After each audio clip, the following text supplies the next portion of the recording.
আজ আমরা কথা বলবো শোল্ডার ডিসলোকেশনে মাইক্রোসার্জারি ইউটিলিটি নিয়ে। যখন শোল্ডার জয়েন্ট ডিসলোকেট করে তখন হিউমেরাল হেড বা শোল্ডার জয়েন্টের যে বলটা থাকে সেটা আশেপাশের লিগামেন্টগুলোকে ছিঁড়ে বাইরে বেরিয়ে যায়। আমরা এমআরআই করে সেটা দেখে নিই কোথায় লিগামেন্টটা ছেঁড়া আছে।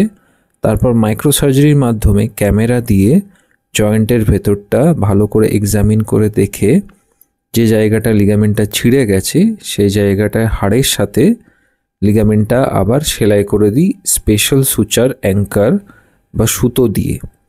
এখানে দেখা যাচ্ছে একটা সুচার অ্যাঙ্কার হাড়ের মধ্যে ঢোকানো হচ্ছে।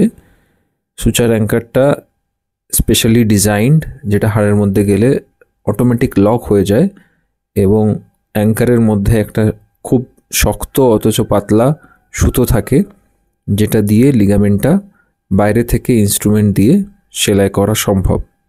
সেলাই করার পরে আমরা আবার শোল্ডারটাকে এক্সামিন করে দেখি যে আবার ডিসলোকেট হচ্ছে কিনা বা বেরিয়ে যাচ্ছে কিনা। এই অ্যানিমেশনে সুন্দরভাবে দেখানো হয়েছে। পেশেন্টকে 2-3 মাস ফিজিওথেরাপির পরে সব মুভমেন্ট অ্যালাউ করা হয়।